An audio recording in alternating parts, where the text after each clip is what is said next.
Pagi itu ibu kota belum sepenuhnya bangun ketika kabar pembekuan bea cukai menyebar seperti api di musim kemarau. Surat keputusan berstempel negara bocor ke media sebelum matahari terbit, menciptakan kepanikan yang tak pernah terjadi sebelumnya. Pelabuhan terbesar mendadak sunyi, ribuan kontainer tertahan, kren berhenti bergerak, dan sirene kapal hanya terdengar sesekali seperti ratapan panjang dari sistem yang tiba-tiba lumpuh. Para pegawai bea cukai datang bekerja tanpa kejelasan. Kartu akses mereka tak lagi berfungsi, server dimatikan, dan perintah satu-satunya yang mereka terima hanyalah kalimat singkat, seluruh kegiatan dibekukan sampai batas waktu tidak ditentukan. Di ruang-ruang redaksi, angka 637 triliun rupiah mulai beredar tanpa penjelasan resmi. Jumlah itu terlalu besar untuk sekadar isu, terlalu spesifik untuk disebut kebetulan. Publik mencium aroma skandal kelas raksasa. Pemerintah akhirnya muncul lewat konferensi pers singkat. Dengan wajah tegang, juru bicara menyebut indikasi pelanggaran sistemik dan potensi kebocoran anggaran terbesar dalam sejarah negara. Di saat semua mata tertuju pada krisis, satu nama mulai berbisik dari balik layar kekuasaan, Purbaya. Tak ada pernyataan, tak ada tampil di media, namun pergerakan pasar mencatat sesuatu yang aneh. Saham perusahaan-perusahaan yang terhubung ke jaringan Purbaya justru menguat. Dana segar mengalir, proyek-proyek besar tak tersentuh pembekuan, bahkan beberapa sektor logistik terlihat tetap beroperasi diam-diam. Di Pusat Data Keuangan Nasional, alarm audit berbunyi nyaris bersamaan dengan pengumuman pembekuan. Rekening-rekening lama yang mati mendadak aktif, memindahkan dana dalam jumlah yang sulit dipercaya.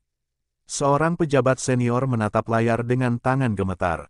Ia tahu, keputusan membekukan bea cukai bukan hanya soal penegakan hukum, tetapi membuka kotak Pandora yang selama ini dijaga rapat-rapat. Rakyat merasakan dampaknya tanpa sempat memahami sebabnya. Harga barang impor melonjak, suku cadang langka, dan antrean panjang mulai terlihat di kawasan industri.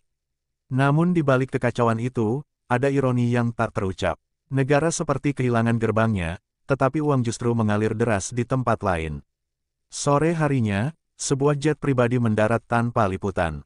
Dari dalamnya keluar Purbaya, rapi, tenang, seolah pembekuan bea cukai bukan badai, melainkan peluang. Di hari pertama pembekuan itu, semua belum tahu bahwa keputusan tersebut akan mengubah peta kekuasaan ekonomi negeri untuk selamanya. Kabut tipis masih menggantung di kawasan pelabuhan timur ketika truk investigasi negara memasuki area gudang tua yang nyaris terlupakan. Disinilah, menurut laporan anonim, kunci dari kekacauan nasional itu disimpan bertahun-tahun. Gudang tersebut tampak biasa dari luar, tapi di dalamnya tersusun dokumen fisik dan server cadangan yang tak pernah tercatat dalam sistem resmi. Debu tebal menutupi rak besi, seakan sengaja dibiarkan agar tidak menarik perhatian. Tim audit menemukan berkas pengapalan dengan kode yang tak dikenal. Nilainya kecil satu per satu, namun jika dijumlahkan, membentuk pola aliran dana raksasa yang mengalir keluar dari jalur resmi. Setiap dokumen menyebutkan alasan yang sama, biaya percepatan layanan. Kalimat itu muncul ribuan kali, menjadi mantra pembenaran untuk pungutan yang tak pernah masuk kas negara. Nama-nama perusahaan cangkang mulai terungkap. Mereka berdiri hanya di atas kertas, tak punya kantor, tak punya karyawan, namun menerima aliran dana rutin selama lebih dari 1 dekade. Ketika sistem lama dihidupkan kembali, layar menampilkan grafik menanjak yang membuat semua yang hadir terdiam. Total angka itu mendekati 637 triliun rupiah, jumlah yang selama ini disebut mustahil untuk disembunyikan.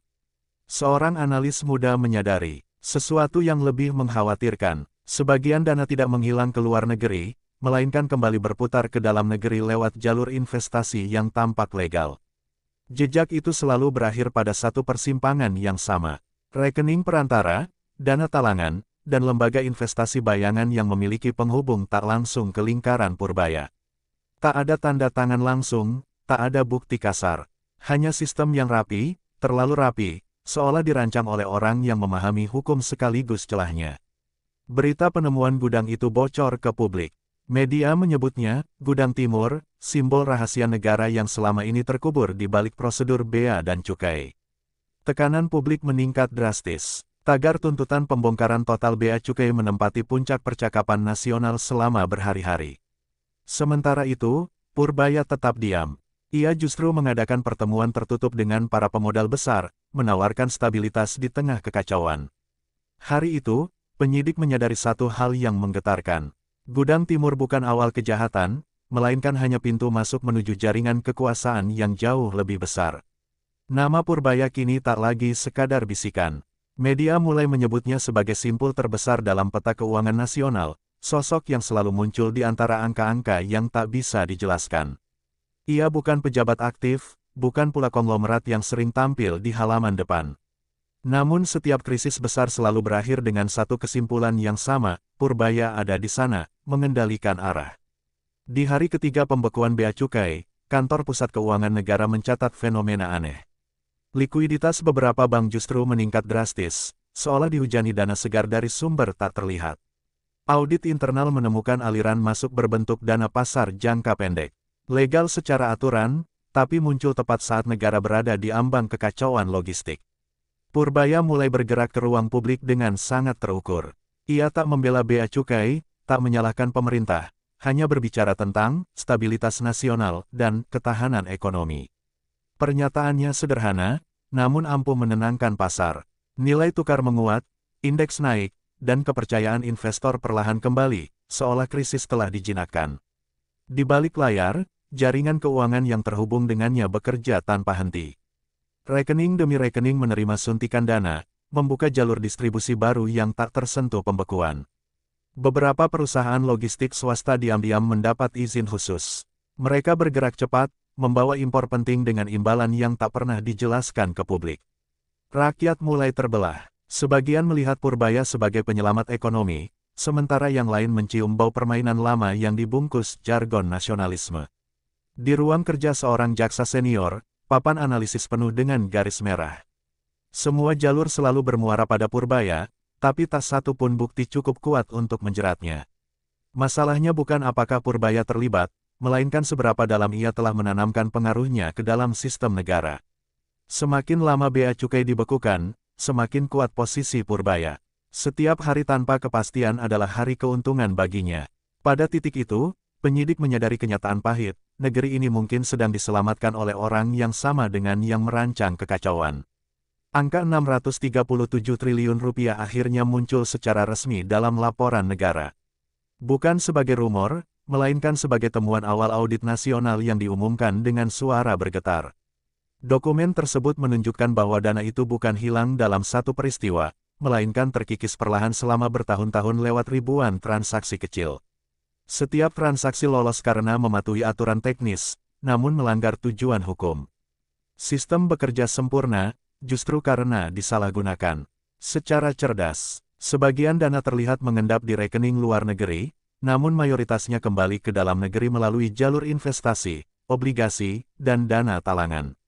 Skema itu membuat uang negara tampak seperti modal swasta. Ketika kembali, ia tak lagi bisa disentuh oleh mekanisme pengawasan lama. Pejabat keuangan saling menyalahkan. Tak seorang pun mau mengakui bahwa sistem dibangun dengan celah sebesar itu. Pembekuan bea cukai yang semula dianggap solusi, kini dipertanyakan. Tanpa lembaga itu, negara justru kehilangan kontrol atas arus barang dan uang. Namun di sisi lain, proyek-proyek raksasa tetap berjalan. Pelabuhan alternatif dibangun, jalan logistik baru dibuka, dan pendanaan semuanya lancar. Nama Purbaya kembali muncul dalam setiap laporan pembiayaan. Tak sebagai tersangka, melainkan sebagai penjamin stabilitas. Para analis mulai menyebutnya paradoks nasional. Orang yang diuntungkan dari krisis, sekaligus orang yang paling mampu meredam dampaknya. Di ruang sidang tertutup, seorang menteri bertanya dengan suara rendah, apakah 637 triliun rupiah itu masih bisa kembali ke negara? Tak ada jawaban pasti. Yang jelas, uang itu telah berubah wujud, bercampur dengan kepentingan dan kekuasaan. Malam itu, laporan audit ditutup dengan catatan halus tapi mengancam, pengendali utama arus dana belum tersentuh. Tanpa bea cukai, negeri seperti kehilangan pintu depan dan belakang sekaligus. Barang masuk dan keluar lewat jalur abu-abu, membuat negara hanya bisa menebak apa yang sebenarnya terjadi di perbatasan. Pelabuhan resmi sepi, tetapi dermaga kecil justru hidup. Kapal-kapal berlabuh malam hari, berpindah muatan tanpa sorotan kamera atau catatan negara. Di pasar, dampaknya terasa nyata. Harga barang impor melonjak, obat langka, dan bahan baku industri tersendat, memaksa pabrik mengurangi jam kerja. Ironisnya, beberapa perusahaan justru tumbuh pesat. Mereka punya akses logistik sendiri, jalur distribusi yang tak tercantum dalam peta resmi. Bisik-bisik di kalangan pelaku usaha menyebut satu nama yang sama. Jika ingin tetap beroperasi di tengah kekacauan, mereka harus berada di lingkaran Purbaya. Pemerintah mencoba membuat aturan darurat, tetapi tanpa bea cukai, pengawasan hanya sebatas kertas. Negara seperti berlari tanpa kaki. Di media sosial, rakyat mempertanyakan untuk siapa pembekuan ini sebenarnya dibuat. Apakah demi keadilan, atau demi mengalihkan kendali? Purbaya muncul kembali di Forum Ekonomi Nasional. Kali ini ia berbicara lebih terang-terangan tentang perlunya sistem baru yang lebih fleksibel dan modern. Usul itu terdengar rasional, bahkan visioner. Tanpa disadari banyak orang, itulah cetak biru pengganti bea cukai versi lama. Lembaga-lembaga alternatif mulai dibentuk. Statusnya swasta, namun fungsinya menyerupai negara, bergerak cepat tanpa prosedur berlapis. Dana mengalir deras ke institusi baru itu.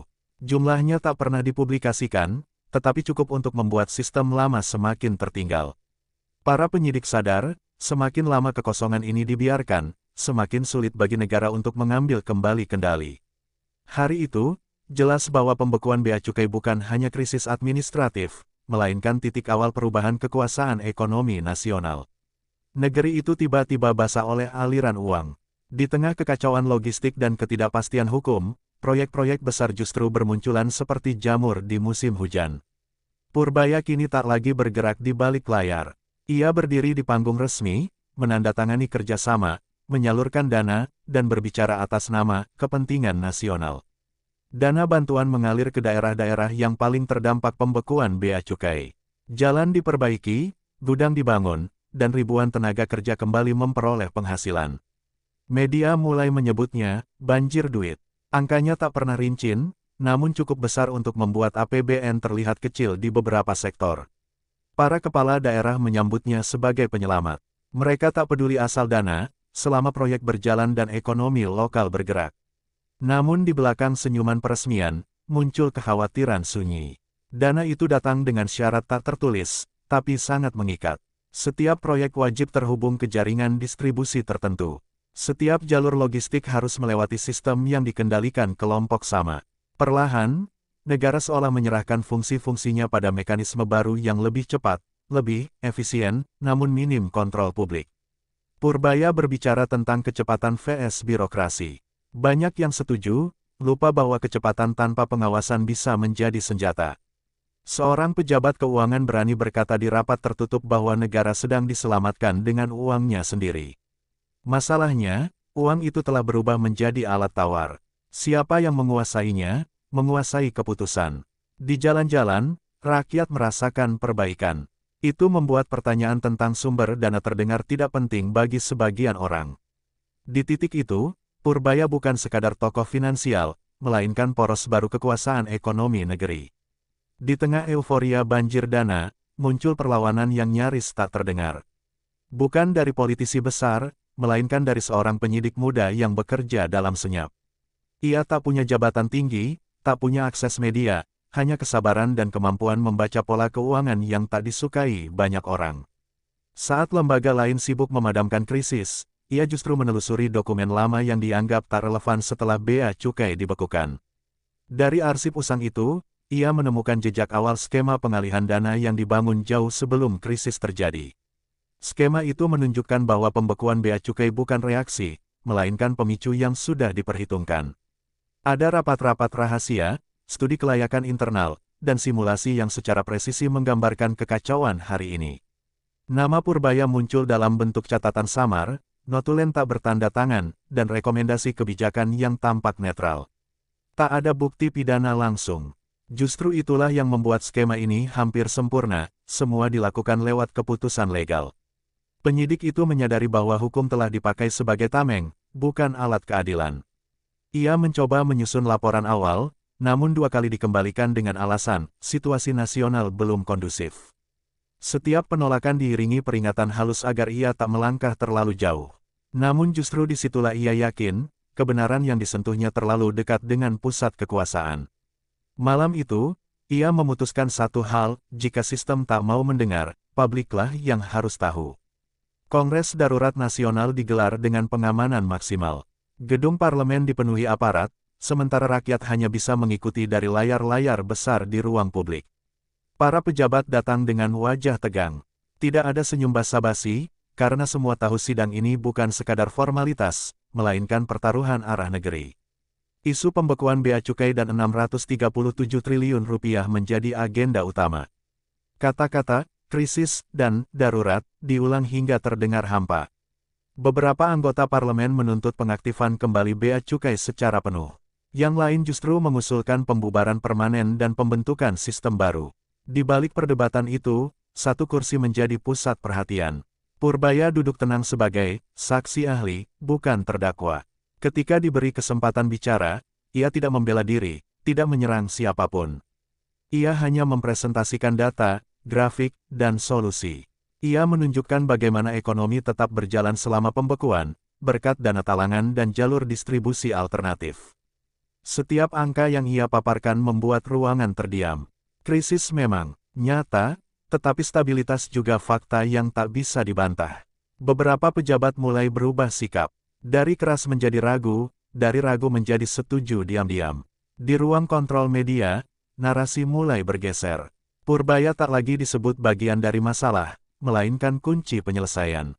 Namun di balkon lantai atas, penyidik muda itu memperhatikan satu detail kecil. Sumber dana yang dipakai Purbaya tak pernah disentuh pertanyaan siapapun. Ia menyadari bahwa kongres ini mungkin bukan tempat kebenaran dibuka, melainkan panggung legitimasi kekuasaan baru. Hari itu, tanpa palu diketuk pun, arah negeri mulai digeser perlahan. Tekanan untuk membuka kebenaran justru memuncak setelah kongres usai. Publik merasa ada sesuatu yang disembunyikan, sesuatu yang sengaja dilewatkan tanpa pembahasan. Penyidik muda itu mulai bergerak di luar jalur resmi.